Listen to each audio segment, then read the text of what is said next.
అని అనుకోవడానికి ఏడిఎంఎస్ అనే సంస్థ వాళ్ళు, నీకు కావచ్చు, నాకు కావచ్చు, ఇక్కడ కూర్చున్న ప్రతి లీడర్ కావచ్చు, కాసిం సార్ ద్వారానే, సంజయ్ సార్ ద్వారానే సక్సెస్ కావాలని మీ చేత ఏమైనా అగ్రిమెంట్ పేపర్ రాయించుకుంటున్నారా? ఒకవేళ రాయించుకుంటే మీరు అడగడంలో అర్థం ఉంది. అట్లా చెప్తలేదు. మినిమం ఇద్దరు, మ్యాక్సిమం మీ సత్తా. ఈ ఇద్దరు ధరనే నీకు లక్షల కోట్లు ఇస్తాయని చెప్పడానికి ఇది భాగ్యలక్ష్మి పంపట్రా కాదు. మీకున్న వందలాది పరిచయాలలో డబ్బులు సంపాదించాలన్న కషున్న వాళ్ళ లిస్టు రాయండి. ఏ నుంచి జడ్డు వరకు రాయండి. ఏ నుంచి జడ్డు వరకు ఏడున్నారు సార్ అని అడిగేటోళ్ళు కూడా ఉన్నారు. నీ మొబైల్లో భద్రంగా బంధించుంటారు, బయటికి తీస్తే వస్తారు వాళ్ళే. ఎవరి ఫోన్ను టచ్ చేసినా 300 నుంచి 400 మంది కాంటాక్ట్ నెంబర్స్ ఉన్నాయి. నిజమా? తెలిసిన వాళ్ళ తెలియని వాళ్ళ ఫిల్టర్ చేద్దాం. ఇంతమంది పనికి రారు. ఎవరెవరు పనికి వస్తారంటే జీవితం మీద జీలున్నోళ్ళు, ఏదో ఒకటి సాధించాలని కష్టన్నోళ్ళు, ఎన్ని రోజులు ఈ పేదరికాన్ని అనుభవించాలని బాధపడేటోళ్ళు. కరోనా వచ్చి నాకు పాఠం కాదురా, గుణపాఠాన్ని నేర్పింది. డబ్బు లేకపోతుంది, డబ్బు సంపాదించకపోతే నా భార్య బిడ్డల భవిష్యత్తు ఏంది అని ఆలోచన చేసేటోళ్ళు. 400-500 మందిని ఫిల్టర్ చేస్తే కనీసం ఇట్లా ఆలోచన చేసేటోళ్ళు, ఇలా థింకింగ్ చేసేటోళ్ళు 40 మంది అన్నా దొరుకుతారా? దొరకరా? దొరికిండ్రు. వీళ్ళని ఏం చేయండి అంటే ఏ గ్రూపు బి గ్రూప్గా డివైడ్ చేయండి. ఏ గ్రూప్లో 20 మందికి అవకాశం ఇవ్వండి, బి గ్రూప్లో 20 మందికి అవకాశం ఇవ్వండి. ఏ గ్రూప్ వాళ్ళు 20 మంది, బి గ్రూప్ వాళ్ళు 20 మంది పెన్ను పేపర్ తీసుకొని మార్కెట్లోకి వెళ్ళారు ఎక్స్ప్లెయిన్ చేయడానికి. అవతల వ్యక్తులు బండి బుక్ చేస్తారా చేయరా సెకండ్ ఆప్షన్. ఒక వ్యక్తి ప్లాన్ సింపుల్ ఉంది కాబట్టి గుడ్ మార్నింగ్ నుంచి గుడ్ నైట్ వరకు ఏడిఎంఎస్ తప్ప ఏం చేయమని ఫుల్ ఫోకస్ తోటి వర్క్లోకి వెళ్తే ఎంతమందికి ఎక్స్ప్లెయిన్ చేయొచ్చు అండి? 10 మంది. ఈజీగా 10 మందికి చెప్పచ్చు. 10 మందిలో పైసలు ఉన్న వాళ్ళు ఒక్కరన్నా బుక్ చేస్తారా చేయరా? చేస్తారు. ఎందుకు చేస్తారంటే రీజన్ కూడా చెప్తా. ఇది నీడ్ ప్రోడక్ట్, అవసరమైన ప్రోడక్ట్. ఇంట్లోకి వెళ్ళి నువ్వు కారు తీసి బయటికి వెళ్తున్నావు అంటే కారో బండో తీసుకొని వెళ్ళాలి. తీసుకొని పోవాలంటే పోసుకొని పోవాలి. పోసుకొని పోయేది బంద్ అయితే అది ఎట్లా బంద్ అయితే సార్ అనొచ్చు. చిన్నప్పటి నుంచి ఇప్పటి వరకు పెట్రోల్ బంకులో పెట్రోల్ అయిపోయింది, డీజిల్ బంకులో డీజిల్ అయిపోయింది అని విన్నామా? వినలే. ఇప్పుడు వింటున్నాం. ఈ బంకులు అయిపోయింది ఆడ పక్క బంకుకి వెళ్తున్నాం, అక్కడ అయిపోతుందంటే ఇంకో బంకుకి వెళ్తున్నాం. కానీ ఎందుకు అయిపోతుంది అనే రోజున ఆలోచన చేసినావా? చదువుకున్నాం కదా, చిన్నప్పటి నుంచి మర్చిపోయినాం.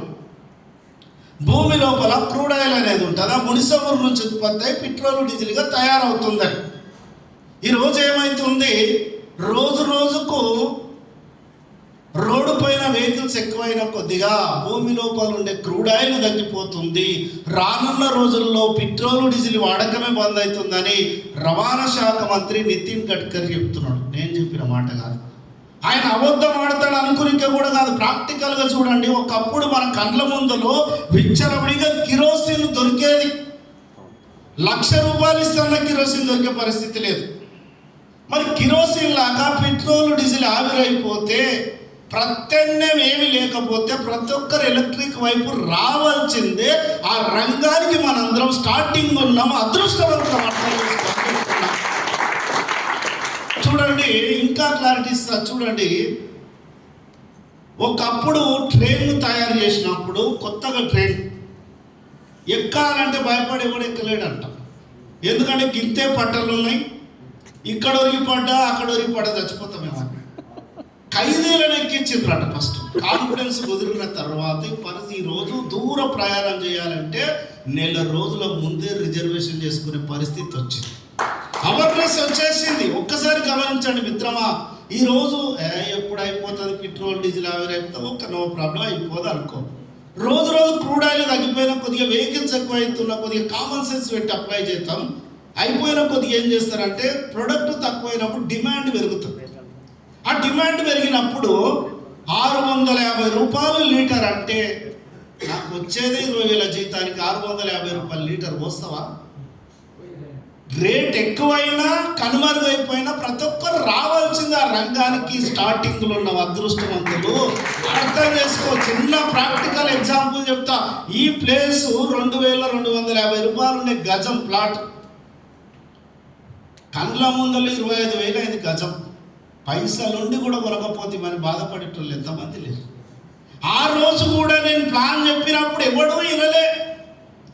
ఇప్పుడు చెప్తారు, ఆ రోజు నువ్వు చెప్పినప్పుడు వినపోతే మామ, ఆ రోజు చెప్తేవి కానీ జర గట్టిగా చెప్పపోతే మా, ఎంత గట్టిగా చెప్పాలి చెప్పు.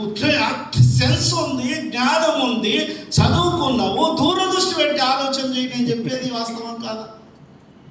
చిన్న లాజిక్. ఇక్కడ నేనేమంటున్నా, 20 మంది ఏ గ్రూప్ వాళ్ళు మార్కెట్లోకి వెళ్ళారు, బి గ్రూప్ వాళ్ళు 20 మంది వెళ్ళారు. అందరూ ఒకే రోజు సక్సెస్ కావచ్చు, కాకపోవచ్చు. 20 మందిలో 3 ఫెయిల్ అయ్యారు, 17 మంది పాస్ అయ్యారు. ఒక్కొక్కరు ఒక్కొక్క ఐడి తీస్తే 17 ఐడీలు వచ్చినాయి. బి గ్రూప్లో కూడా 17 ఐడీలు వచ్చినాయి. జతల పరంగా తీసుకుంటే ఎన్ని జతలు అండి? 17 జత. జతకెంత? 3,000. 17 ముల్ల 51,000 అవుతుంది. కానీ 50,000 మాత్రం వస్తుంది. లిమిట్ అన్నాం కదా.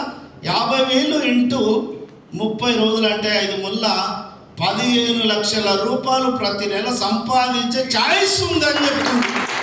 ఎంత తీసుకుంటావు నీ ఇష్టం. ఇయ్యనికే నేను రెడీ, తీసుకునికే నువ్వు రెడీ అని అడుగుతుంది కంపెనీ.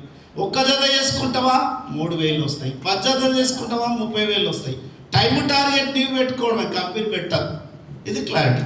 ఇక్కడ నేనేమంటున్నానంటే, సార్ నువ్వు చెప్పినట్లు 20 మందికి 20 మంది పని చేస్తారా సార్? చెయ్యరు సార్. ఒకవేళ మనం ఏడవున్నాం ఇండియాలో 20 మందికి 20 మందికి పని చేసింటే మన ఇండియా, మన భారతదేశం ఎప్పుడో ఎదిగిన దేశం అంటుండ్రి. ఎదుగుతున్న